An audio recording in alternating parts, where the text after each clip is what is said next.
Hello, welcome to another video where I don't know what I'm doing. If you can hear it in my voice, I am a little bit sick and I'm also quite tired because of college life. I have been filling out my sketchbooks, so I probably will be making a sketchbook tour at some point. I don't know. I wanted to say thank you so much for over 100,000 views on my sketchbook tour. I know I keep saying thank you, but I genuinely think that we hit the maximum when I got like past 10k, and then we got more, and every time it astounds me even more, so thank you so much for that. In today's video, I will be expanding a little bit on my OC rewrite series.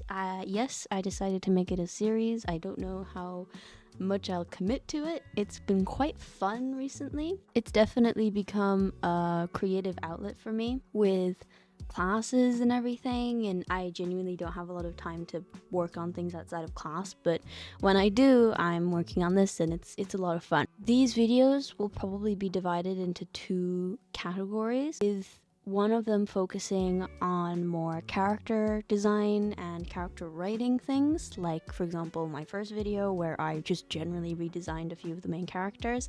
They've already been getting much more developed, much more interesting like looks to them, so if I start another video at some point and the characters look different, I will be explaining the process behind that, because for example Clover does not look like Clover at all. Clover is almost a completely different character now, and I love them and they mean a lot to me, and I think that I've done a really cool job, and I'll talk about them in this video a little bit. There's also so many other characters in this story that I will be making a video on. I'm gonna be making a bad guys video.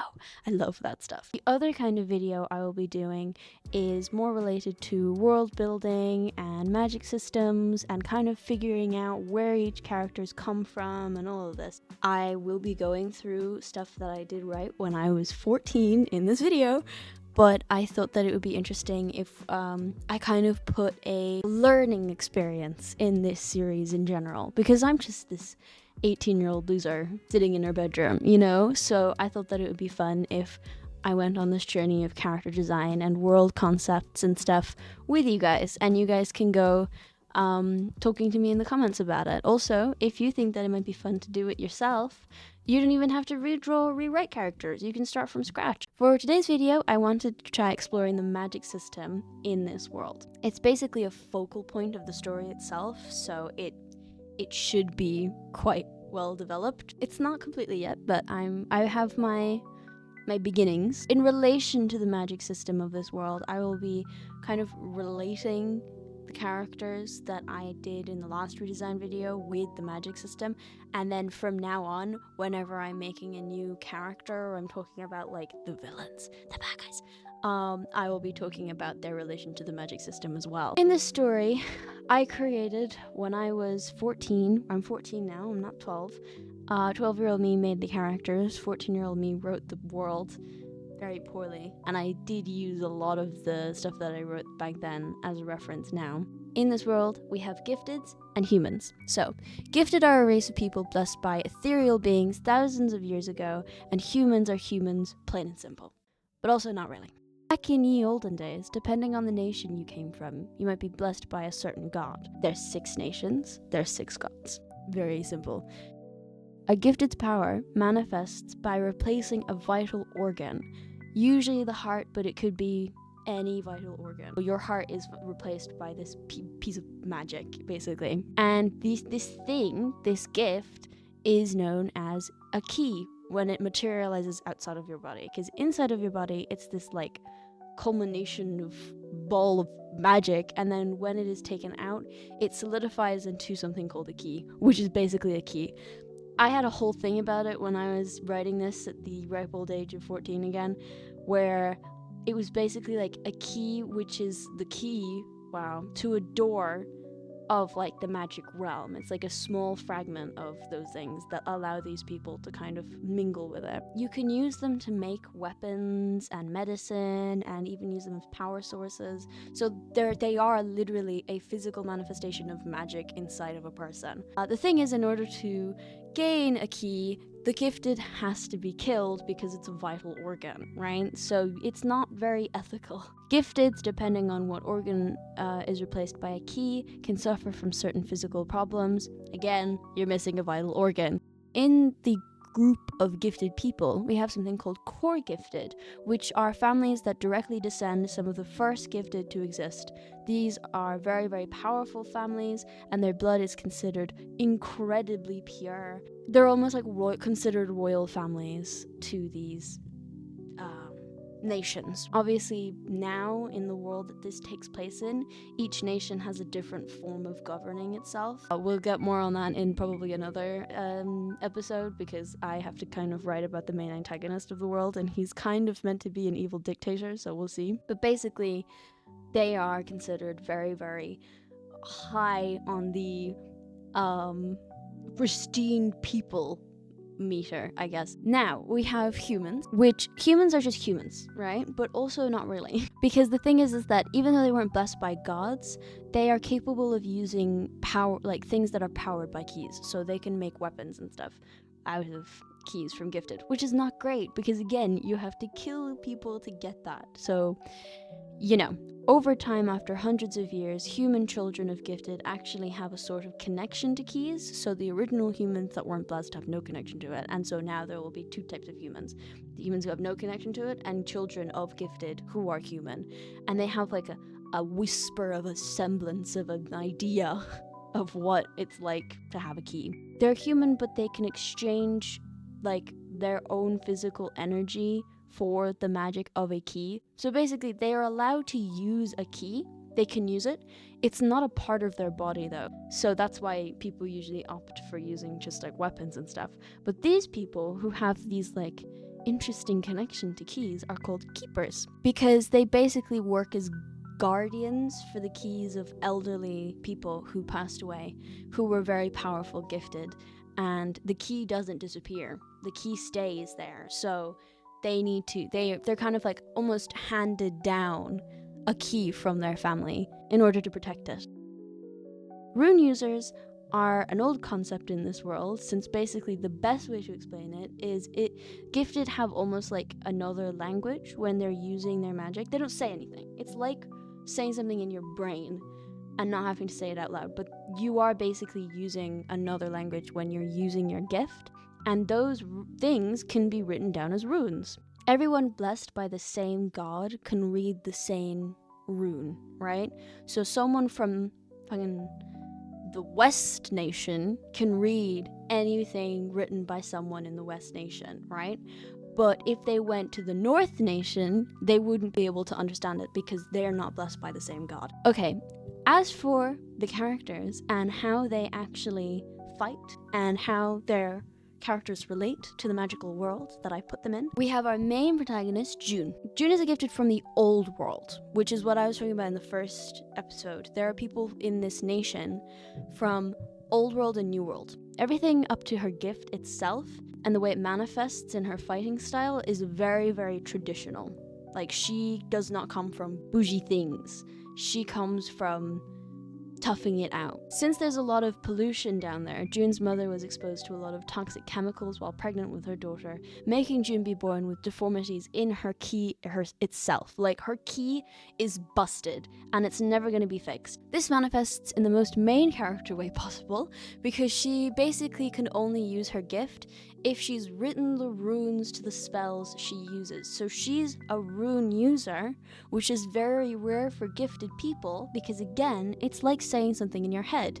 The only other people who would use runes are humans, and they can't even really use it without a key that isn't theirs. So she's weird. Also, she's the only one who understands her runes because she's the main character. So shut the fuck up. This aside, what exactly is her gift? Like, what can she do? She has the awesome and incredible ability known as fire.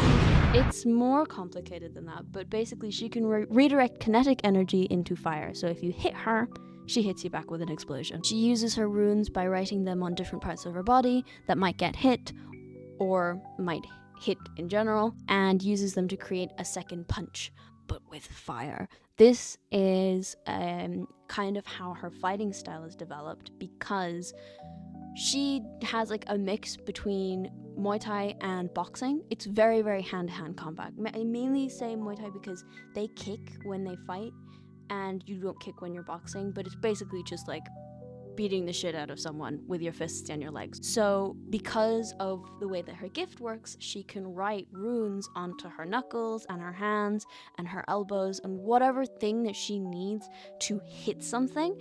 And again, it causes that second punch. And also, if you're fighting someone like that, where it's completely offensive like that, you're gonna get hit, and that can be redirected as a blast. So that's kind of the way that she fights. And I think that's very cool because she basically, her whole character is very she's gonna go in head first, right? Like, she's very aggressive. She's very spunky like that. Next up, we have Clover.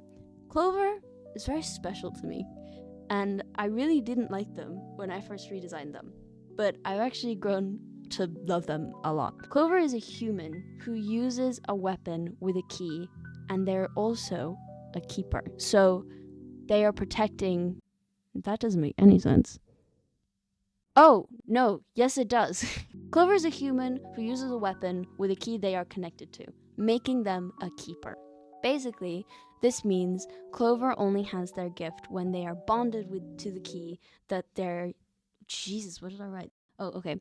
Basically, this means that the gift that they have isn't theirs. It's from one of their ancestors, and they only have the ability to use it when they're bonded to it. To be bonded to a key, you have to study a lot of runes. So Clover and June get each other. They don't understand the same kind of runes.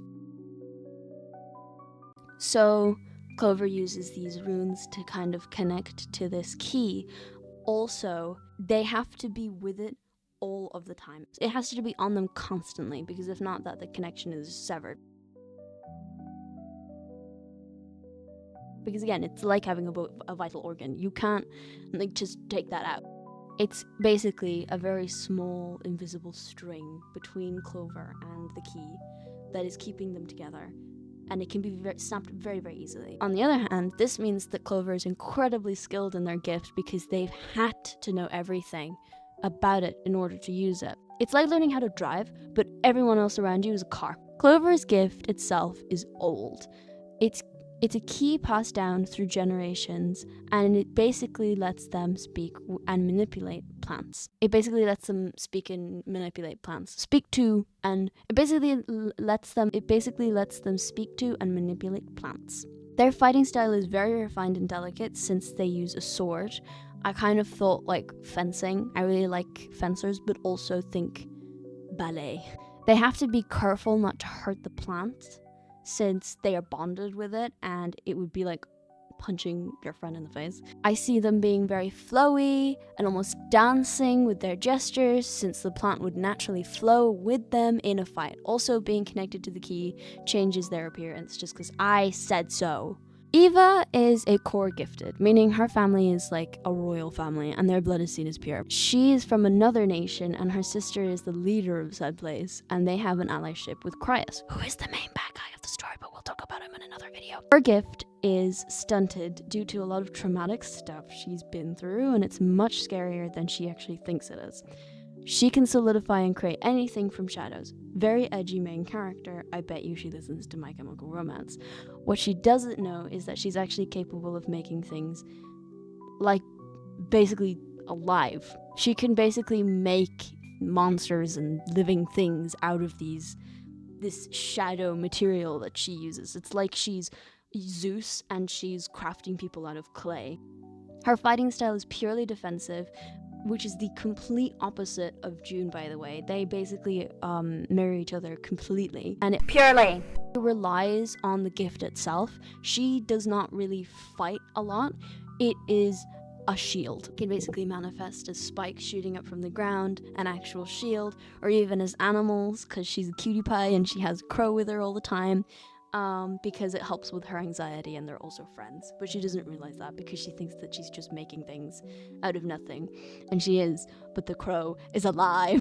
Scott kind of fits into an oracle situation, though, and he can see many different paths in his life, and he can pick and choose which to follow. He's a normal gifted person, but his gift is incredibly rare since the people who come from where he does are mostly gone due to past things. So the point of his gift is non-combatant, which means he has to train a lot in order to match the physical ability of who he's fighting. So unlike Eva, but similarly and not similarly to Eva, both of their gifts are not something that will help them fight. Eva's gift is purely something that will protect her, and she uses it as such. But Scott's gift is got nothing to do with fighting. It is completely neutral. It is just being able to foresee paths and stuff. So he has to be able to train to be physically, capable of fighting people, which is why his character is so narky. I know that I kept saying in the last episode that I really hated him. He was meant to be like this kind of like tsundere style love interest for the main character.